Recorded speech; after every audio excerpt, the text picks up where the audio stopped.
और स्पीकर पद पर कांग्रेस का एक बहुत बड़ा बयान भी आपको बता देते हैं। अब भी मांग मान ली जाए तो समर्थन कांग्रेस के महासचिव हैं के.सी. वेणुगोपाल, जिन्होंने कहा कि डिप्टी स्पीकर का पद मिल जाए तो फिर स्पीकर पर सहमत हो जाएंगे।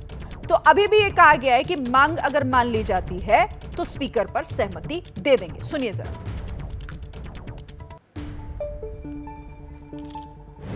हमारे साथ कांग्रेस के संगठन महासचिव के.सी. वेणुगोपाल है। के.सी. सर, एक भैया सर, सरकार कह रही है कि आप लोगों ने शर्त रखने की कोशिश की, ब्लैकमेल कर रहे हैं आप लोग सरकार को। सरकार का स्टेटमेंट मिसलीडिंग स्टेटमेंट है, सही नहीं है। ओके सर, क्या अगर अभी भी सरकार डिप्टी स्पीकर पद पर मान जाती है तो आप लोग विड्रॉ कर लेंगे अपना कैंडिडेट? बिल्कुल ही, बिल्कुल। हम भी चाहता है स्पीकर पोजीशन में यूनानिमस सिलेक्शन होना चाहिए, हम भी चाहते हैं, but provided they should agree for deputy speaker also. That is a convention. सरकार कह रही है कि we are not asking any समय आएगा, when time will come, नया वाला इश्यू नहीं है।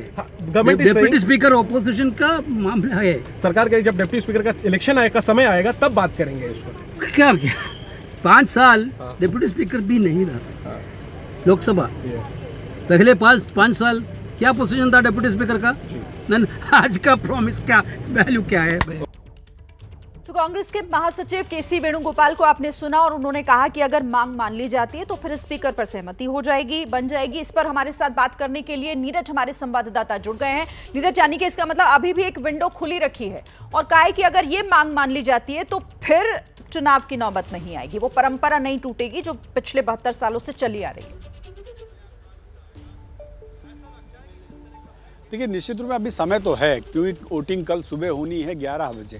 11 बजे चुनाव होगा, उस समय तय होगा कि कौन स्पीकर होगा, कौन नहीं होगा, और तब तक का भी समय बाकी है। अगर पक्ष और विपक्ष में सहमति हो जाती है तो कल सुबह से पहले कभी भी अपना नामांकन वापस ले सकते हैं कांग्रेस के सुरेश। तो जब नामांकन वापस ले लेंगे, चुनाव नहीं होगा, तो निश्चित रूप में चुनाव नहीं होगा, और ये तब होगा जब साफ तौर पर ये सत्ता पक्ष एश्योरेंस दे दे कि हाँ, डिप्टी सीएम का पद हम विपक्ष को दे रहे हैं। लेकिन ऐसा होता दिख नहीं रहा, क्योंकि अभी डिप्टी स्पीकर का चुनाव देर में होना है, अभी बाद में होगा, उस पर बाद में बात होगी। और सत्ता पक्ष से साफ तौर पे ये कहा गया है कि अभी स्पीकर पे आप हमारा समर्थन कीजिए, जब डिप्टी स्पीकर के चुनाव की बात आएगी तब हम आपसे बात करेंगे, हम आपसे संपर्क करेंगे।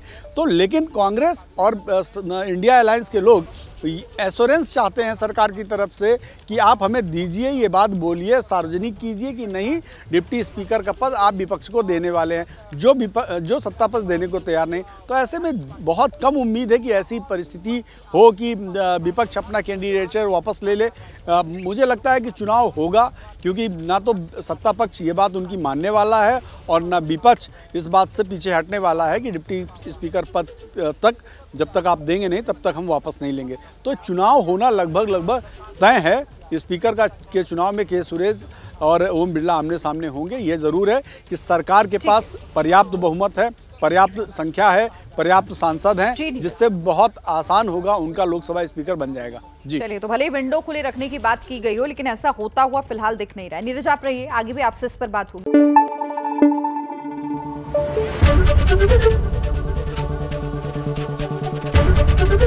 एबीपी न्यूज आपको रखे आगे।